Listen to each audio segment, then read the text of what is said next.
আসসালামু আলাইকুম রহমতুল্লাহ। ঠিক 4টায় আসরের নামাজের আজান হবে, এর আগে মিটিং শেষ হবে ইনশাআল্লাহ। কাজে স্লোগান দিলে আমার সময় নষ্ট হয়ে যাবে। স্লোগান না দিয়ে আমাকে সহযোগিতা করার জন্য আপনাদেরকে অগ্রিম ধন্যবাদ। আলহামদুলিল্লাহ রাব্বিল আলামিন, আসসালাতু ওয়াসসালামু আলা রাসূলিল কারীম ওয়া আলা আলিহি ওয়া সাহবিহি ওয়া আহলি বাইতি আজমাইন, আম্মা বা'দ। বাংলাদেশ জামাত ইসলামী বরিশাল মহানগরী এবং জেলা শাখা কর্তৃক আয়োজিত আজকের এই বিশাল কর্মী সম্মেলনে উপস্থিত কেন্দ্রীয়, আঞ্চলিক এবং স্থানীয় নেতৃবৃন্দ, আমার প্রিয় সহকর্মীবৃন্দ, সাংবাদিক বন্ধুগণ, আল্লাহ তাবারক ওয়া তাআলা শুকরিয়া আদায় করছি, আল্লাহ আপনাদের সামনে আমাকে হাজির হওয়ার তৌফিক দান করেছেন। আজ বাংলাদেশের মানুষ একেবারেই বৈষম্য চায় না। আপনারা বৈষম্য চান?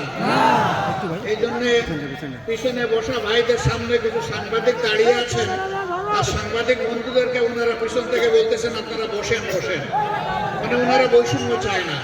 তা আপনারা বৈষম্য না চাইলে আপনাদের এই কথা দুনিয়ার মানুষ জানবে কিভাবে? এতটুকু বৈষম্য আপনাদেরকে মানতে হবে, এই সহ্য আপনাদেরকে করতে হবে, পেশাগত দায়িত্ব পালন করতে দিতে হবে।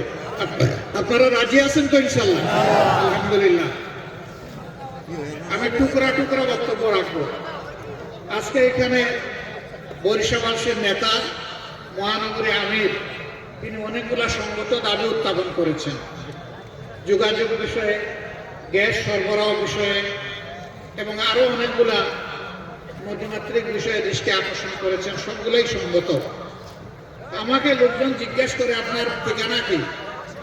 আমি বলি আমার ঠিকানা হলো সাধারণ পরিবহন সমগ্র বাংলাদেশ। ওইটা তো ট্রাকের পিছনে লেখা থাকে, আমারটাও তাই। ওই ট্রাক যেমন সারা বাংলাদেশে ঘুরে নির্দিষ্ট কোনো জায়গায় থাকে না, আমারও ঠিকানা হচ্ছে সারা বাংলাদেশ। আমি চাই গুলা থেকে গ্যাস সারা বাংলাদেশে যাক, তবে প্রথমে বরিশালে আসে। কিন্তু আমি এটাও চাই যে বরিশাল থেকে একটা সেতু গুলাতে যাক। গুলাবাসী কেন বিচ্ছিন্ন হয়ে থাকবে? এটা একটা জেলা না? আল্লাহ সেখানে প্রাকৃতিক সম্পদ দেন নাই? গুলাবাসীর কোনো অবদান নাই এই বাংলাদেশের উন্নয়নে? আছে। তাইলে বরিশালের মানুষরা একটু কষ্ট পাবেন যদি এখান থেকে একটা ব্রিজ গুলা যায়, কারণ সেখানেও আপনাদের আপনজন, আত্মীয় স্বজন, ভাই বোন সবাই আছে, আছে না? যদি নাও থাকে তবুও তারা তো বাংলাদেশের নাগরিক। অতএব সকল দাবির সাথে আমি আরেকটা দাবি যোগ করলাম যে বুলাকে মূল ভূখণ্ডের সাথে ব্রিজ দিয়ে সংযুক্ত করতে হবে ইনশাআল্লাহ। এখন এই দাবি বাস্তবায়ন করবে কে? বাস্তবায়নের সব দাবি দায়িত্ব আমাকে দিয়ে গেছেন বাবর সাহেব। এতদিন আপনারা বসে থাকবেন না। আমি বর্তমান সরকারের কাছে দাবি করব যে এই বরিশালের অনেক সমস্যার সমাধান হয়েছে, এটা আমরা স্বীকার করি, কিন্তু যে বিষয়গুলোর সমাধান হয় নাই সেইগুলো অগ্রাধিকারের ভিত্তিতে উদ্যোগ নিতে হবে। তারা উদ্যোগ নিয়ে শেষ না করতে পারলে পরবর্তী সরকার এসে শেষ করবে, কিন্তু আমরা চাই যে উদ্যোগটা তাদের হাতে হোক। বুলার জন্য আমি যে দাবিটা করলাম, হয়তো বুলার জনগণের আরো অনেক দাবি আছে, কিন্তু আমার কাছে মনে হয়েছে এটি একটি মৌলিক দাবি। যেই জায়গার যোগাযোগ যত উন্নত, সেই সমাজ তত উন্নত হয়। আমরা বুলাকে উন্নত একটা জেলা হিসেবে দেখতে চাই, পুরা বরিশাল বিভাগকে আমরা উন্নত বিভাগ হিসেবে দেখতে চাই। আমরা চাই, একসময় বলা হতো ধান নদী খাল, এই দিনে বরিশাল। আমরা এখন চাই যে ধান নদী খালের সাথে আরেকটা থালা এখানে জন্ম নেয়, যেটা সোনার তালা হবে ইনশাআল্লাহ। উন্নয়নের জন্য যেখানে পানি সম্পদের উন্নয়ন দরকার সেটা হোক, যেখানে ভূমির উন্নয়ন দরকার ওটা হোক, যেখানে যোগাযোগের উন্নয়ন দরকার সেটা হোক, এবং উন্নয়নটা বৈষম্যহীনভাবে সমান্তরালভাবে এগিয়ে যায়। দাবি দেওয়ার ব্যাপারে এই কথা বলে এখন জানতে ইচ্ছা করে আপনারা কেমন আছেন? যেভাবে খুশি করেছেন এখন আর আলহামদুলিল্লাহ না বলে উপায় আছে, কারণ আমাদের দাবিগুলো আপনি একমত হয়েছেন। হ্যাঁ, আমি আপনাদেরকে এই কথা দিতে পারি, আল্লাহ রাব্বুল আলামিন যদি এই জমিনের মানুষের খেদমত করার সুযোগ আমাদেরকে দেন। তাহলে আজকে যে দাবিগুলো আপনারা করলেন, আমরা ইনসাফ এবং অগ্রাধিকারের ভিত্তিতে ইনশাআল্লাহ আমাদের সামর্থ্য অনুযায়ী, সর্বোচ্চ সামর্থ্য অনুযায়ী গুরুত্ব দিয়ে তা করব।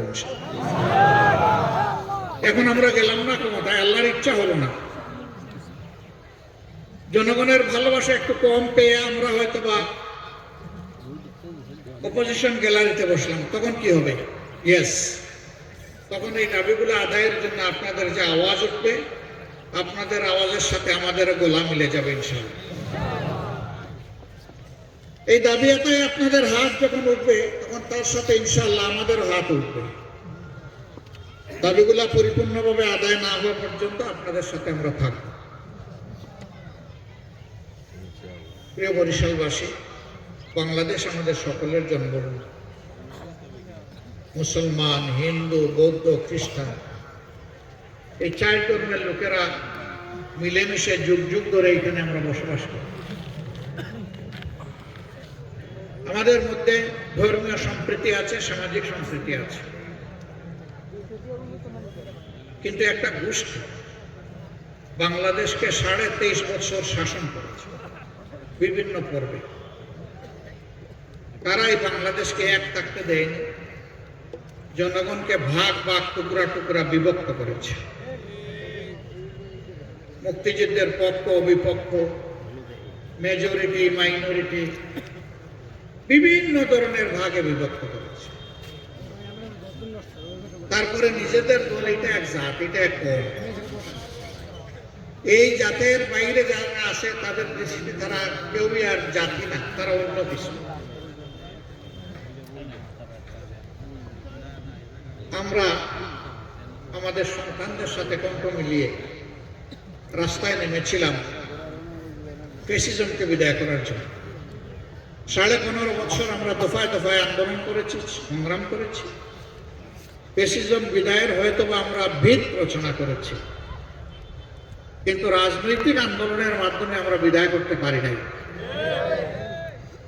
ঠিক বললেন বড় আস্তে করে, কারণ আপনারা একটা দলের কর্মকর্তা, এটাই সত্য।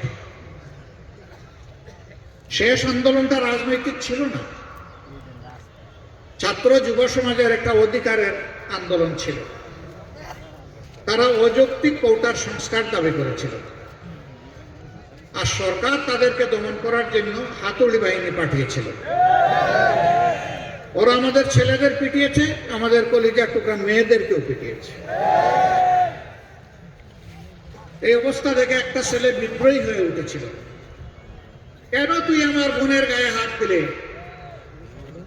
তার অন্তরের ঝড় নিয়ে টানা মেলে বলেছিল, বুকের ভিতরে তুমুল ঝড়, বুক পেতেছি, গুলি কর। তার আস্থা ছিল, বিশ্বাস ছিল। প্রিয় দেশে কেউ তাকে এতটুকু কথা বলার জন্য গুলি করবে না। কিন্তু আমরা দেখেছি সেই আবু সাইদ, একটা গুলি যখন তাকে করা হয়েছে, পাশ কেটে সরে গেছে, আরেকটা গুলি গিয়ে বুকে পড়েছে, চেপে ধরেছে, আরেকটা গুলি এসে তাকে শেষ করে মাটিতে ফেলে দিয়েছে। দুনিয়ায় মানুষের অধিকার আদায়ের জন্য অনেকেই মারা যায়, কিন্তু এরকম ডানা মেলে বুকে গুলিকে আলিঙ্গন করে আহ্বান জানিয়ে দুনিয়ার বুকে একমাত্র ব্যক্তি হচ্ছে আবু সাইদ। এই জন্য শুধু বাংলাদেশ নয়, সারা বিশ্ব তাকে মুক্তির মহানায়ক হিসেবে কবুল করেছে। আমরা এই সন্তানের জন্য গর্বিত।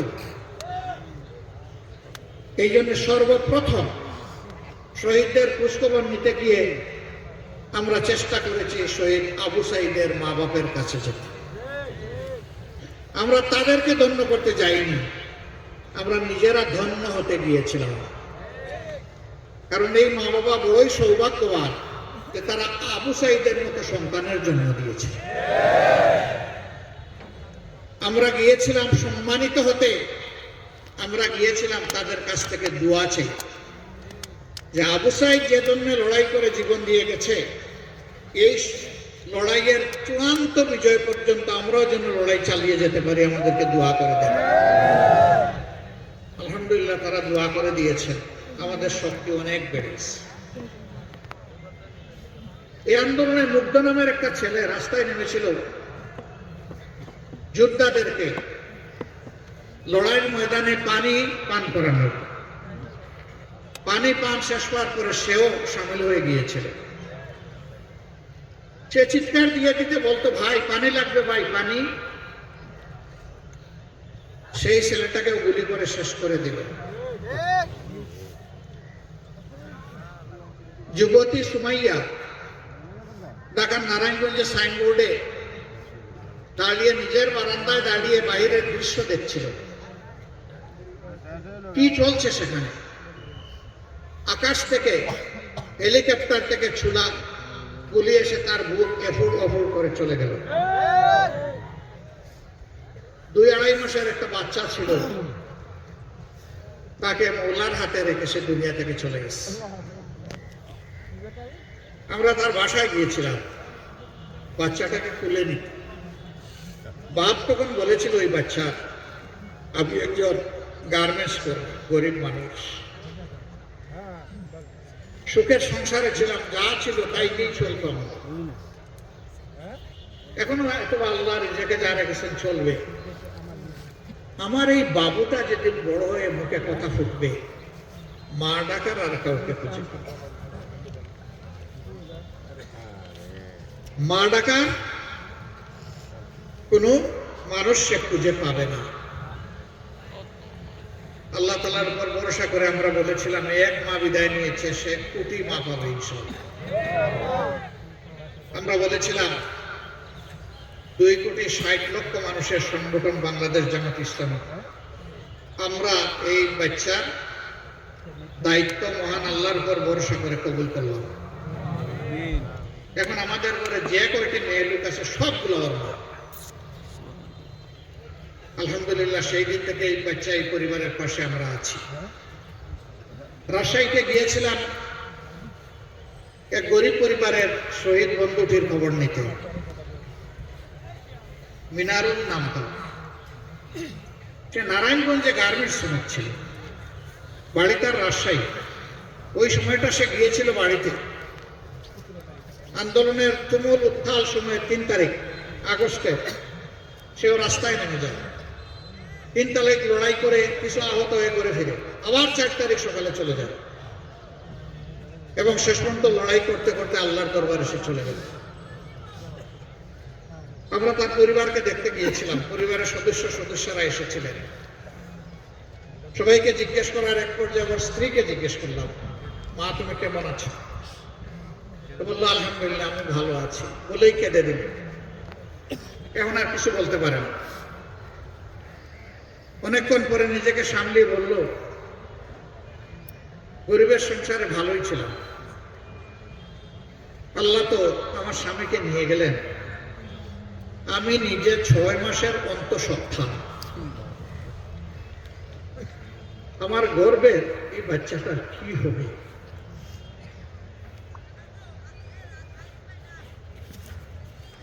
এই মেয়েটাকে বলেছিলাম, তোমাকে যেহেতু মা ডেকেছি, কাজেই এই বাচ্চাটা হবে আমাদের ইজ্জতের সম্পদ ইনশাআল্লাহ। সেই দিন থেকে ওই পরিবারের আমরা আল্লাহর উপর ভরসা করে দায়িত্ব নিয়েছি। গত 3 দিন আগে রাজশাহী গিয়েছিলাম। মেয়েটা গ্রামে থাকে, এখন তার মায়ের বাড়ি। ইতিমধ্যে আল্লাহ তাআলা 4 মাস আগে একটা পুত্র সন্তান তাকে দান করে। মনের টানে তাকে দেখতে গিয়েছিলাম। গরিবের সংসারে তারা কোনো সুরত গাদাগাদি করে বসবাস করে। আমরা তাকে আশ্বস্ত করেছি, আমাদের সন্তানেরা, আমাদের নাতি নাতনিরা যেভাবে খাবে তারাও সেভাবে ইনশাআল্লাহ খাবে। এরা যা পড়ে তারা তাই পড়ে। এই সন্তান এদের মতো এই শিক্ষা পাবে আগামীতে ইনশাআল্লাহ। আল্লাহ তাকে তাইয়্যিব হায়াত দান করবে এবং বাপের মতো সেও যেন বীর যোদ্ধা হয়, জাতির জন্য আমরা দোয়া করে এসেছি। এই গ্রামের মানুষ চোখের পানি দিয়ে আমাদেরকে বরণ করেছে, বিদায় দিয়েছে। আমরা তাদের কাছে ঋণী। আবার শহীদ পরিবারের মাকে ভাইকে নিয়ে বসেছিলাম। তাদেরকে কাছ থেকেও দোয়া নিয়েছি, একই সান্ত্বনা দিয়েছি এবং আমরা তাদের সাথে আছি আলহামদুলিল্লাহ। নিয়মিত আছি, প্রতি মাসে আছে, প্রতিদিন আছে, প্রতি ঘন্টা আছে। হাজার হাজার পরিবার শহীদ হয়েছে, পরিবারের সন্তানরা শহীদ হয়েছে। আমরা যাদেরই খবর পেয়েছি তাদের কাছে ছুটে গেছি। আমরা দেখি নাই কে কোন দলের এবং কে কোন ধর্মের। আমরা দেখেছি এরা আমাদের বিয়ের যোদ্ধা। আমরা এদেরকে কলিজার ভিতর থেকে স্মরণ করি, সম্মান করি, ভালোবাসি, মর্যাদা দেই এবং সরকারের কাছে আমরা দাবি জানাবো জাতীয় বীর হিসাবে এদেরকে যথাযথ মর্যাদা দেওয়া হবে। আহত এবং পঙ্গু যারা হয়েছে এই সংখ্যাটা 34,000-এর।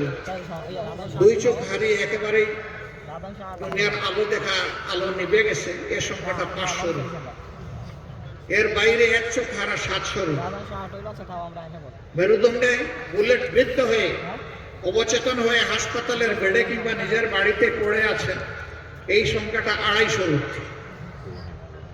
এই যাদের কথা সবার শেষে বললাম তারা জীবনে 1 মিনিটের জন্য উঠে বসতে পারবে, দাঁড়ানো তো অসম্ভব, হাঁটা একেবারেই অকল্পনীয়। তারা এখন জিন্দা শহীদ। সবাই দোয়া করবেন আল্লাহ তাআলা নিজেই যেন এদের অভিভাবক হন। আমিন। আল্লাহ যেন এদেরকে সান্ত্বনার হাত তাদের সিনার উপর বুলিয়ে দেন। সম্মানিত ভাইয়েরা, এত এত ঘটনা কেন ঘটল? একটা দল এবং একজন ব্যক্তির রাক্ষসে মানসিকতার কারণে। তারা ক্ষমতার রাক্ষস, তারা অর্থের রাক্ষস, তারা দাম্ভিক ছিলেন, বড় অহংকারী ছিলেন, মানুষকে বিভিন্ন দলকে বড় তুচ্ছ তাচ্ছিল্য করতেন। তারা মানুষ বলে কাউকে সম্মান দিতেন। দুনিয়ার কিছুটা পাওনা তারা পেয়েছেন, কিছুটা বাকি আছে। যেহেতু তারা গণহত্যাকারী ব্যক্তি এবং দল, সেই কারণে আমরা চাই দল এবং গণহত্যাকারী প্রত্যেক ব্যক্তির বিচার হোক, ন্যায় বিচার হোক, বিদ্যমান আইনে তাদের যথাযথ পাওনাটা সমঝে দেওয়া হোক। এই জন্য বিদেশে যারা আছেন তাদেরকে বলি, সত্যি যদি দেশটাকে ভালোবাসে আসেন, চলে আসেন। কি হয়েছে? অসুবিধা নেই তো।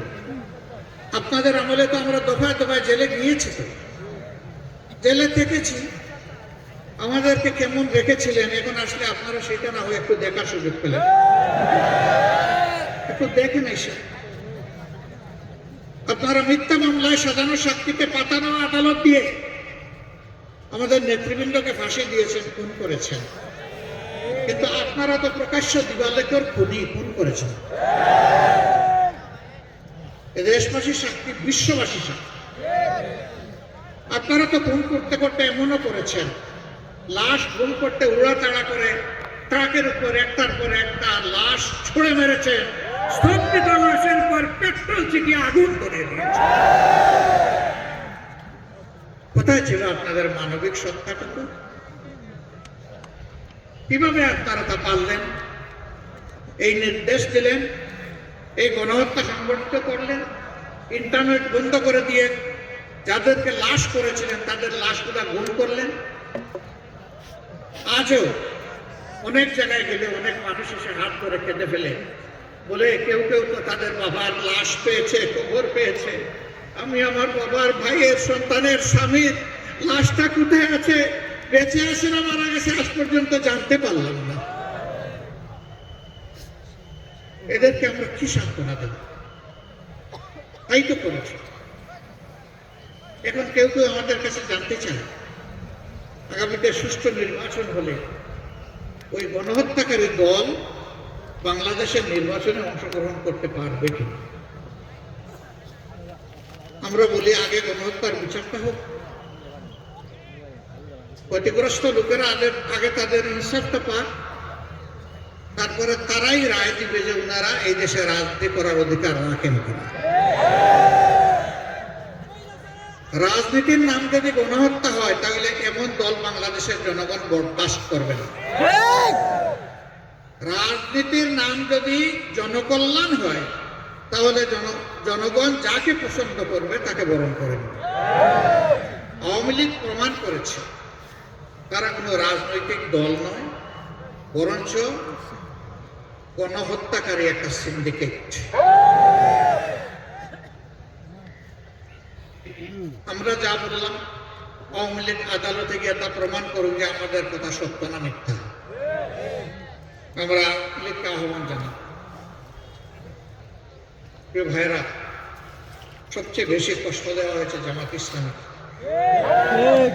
একে একে নেতৃবৃন্দকে ফাঁসি দেওয়া হয়েছে। কোরআনের পাখি দেলোয়ার হোসেন সাইদি রাহিমাহুল্লাহ সহ লোকগুলাকে মৃত্যুর দিকে ঠেলে দেওয়া হয়েছে। অসংখ্য লোককে গুম করা হয়েছে, পঙ্গু করা হয়েছে, গভর্নমেন্ট বিধ্বস্ত করা হয়েছে। আমাদের সবগুলা অফিস তাদের পুরা সময় জুড়ে তালাবদ্ধ করা হয়েছে, আমাদের নিবন্ধন কেড়ে নিয়েছে। শেষ পর্যন্ত দিশাহারা হয়ে তাদের রাজনৈতিক আত্মহত্যার 4 দিন আগে আমাদেরকে নিষিদ্ধ করেছে। আল্লাহর দরবারে লাখো শুকরিয়া। যারা আমাদেরকে 1 আগস্ট নিষিদ্ধ করলেন, আল্লাহ তাদেরকে মানুষের মনের ভিতরে নিষিদ্ধ করে দিলেন মাত্র 4 দিন। এখানে আমাদের কোনো বাহাদুর নেই। অনেকে এই আন্দোলনের কৃতিত্ব দাবি করেন, আবার অনেকে এই আন্দোলনকে মানতেও পারেন না। আমরা বলি যে এই আন্দোলনের মূল কৃতিত্ব আল্লাহ রাব্বুল আলামিন। তিনি জাতির সন্তানদেরকে হিম্মত দিয়েছিলেন বুক সোজা করে দাঁড়াবার, গুলি বুকে পেতে নেওয়ার। তা আল্লাহর পছন্দ হয়েছে, মঞ্জুর হয়েছে, কবুল হয়েছে, তাই ফেসিবাদের পতন হয়েছে। মানুষ হিসাবে 18 কোটি মানুষ এর সফলতার দাবিদার, আর নেতৃত্বের সফলতার দাবিদার আমাদের ছাত্র, তরুণ, যুব সমাজ। এইটা অনেকে দেখি মানতে রাজি হয় না।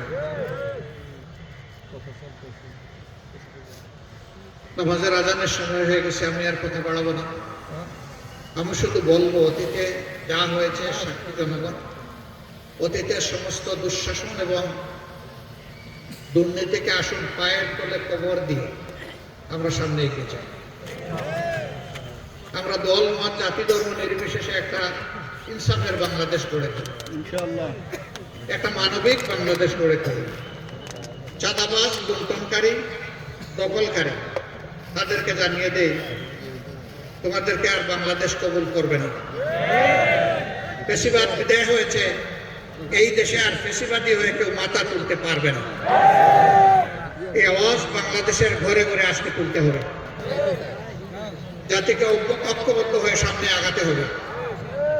আল্লাহ তাআলা একটা ঐক্যবদ্ধ জাতির মাধ্যমে নতুন কাঙ্ক্ষিত বাংলাদেশ, সাম্যের বাংলাদেশ, মানবিক বাংলাদেশ আমাদেরকে দান করুন। অসংখ্য আলিম উলামা, হুফাজ, আইতাম, তাদেরকে এই দেশে খুন করা হয়েছে, গুম করা হয়েছে, পঙ্গু করা হয়েছে, কারাবন্দী করা হয়েছে। তাদের চোখের পানি আর শহীদের গায়ের রক্তের ফোঁটা আল্লাহ যেন কবুল করেন। এই বরিশালের আজকের এই কর্মী সম্মেলন থেকে আমরা এই দায়িত্ব নিয়ে বরিশালের প্রতিটি ঘরে ঘরে ছড়িয়ে পড়ব যে আল্লাহর দ্বীনের ভিত্তিতে আমরা একটা ইনসাফের বাংলাদেশ, একটা সাম্যের বাংলাদেশ, একটা মানবিক বাংলাদেশ গড়ে তুলতে চাই। এই আহ্বান নিয়ে প্রতিটি ঘরে ঘরে আপনারা যেতে পারবেন? রাজি আছেন? মানবিক বাংলাদেশ চান? সত্যিই চান? থেকে হাত তুলেন তো বলা করে। আলহামদুলিল্লাহ, আপনারা হাত তুলেছেন। তৈরি থাকুন। যুদ্ধ কেবল শুরু, যুদ্ধ শেষ হয় না। আগাছা পরগাছা সাফ না হওয়া পর্যন্ত যুদ্ধ অব্যাহত থাকবে ইনশাআল্লাহ। সন্তানদের কণ্ঠে কণ্ঠ মিলিয়ে আমরা আওয়াজ দিচ্ছি, আবু সাইদ মুক্ত, শেষ হয়নি যুদ্ধ। এই যুদ্ধ চলবে ইনশাআল্লাহ। আল্লাহ হাফেজ। বাংলাদেশ জিন্দাবাদ। বাংলাদেশ জামাতে ইসলামী।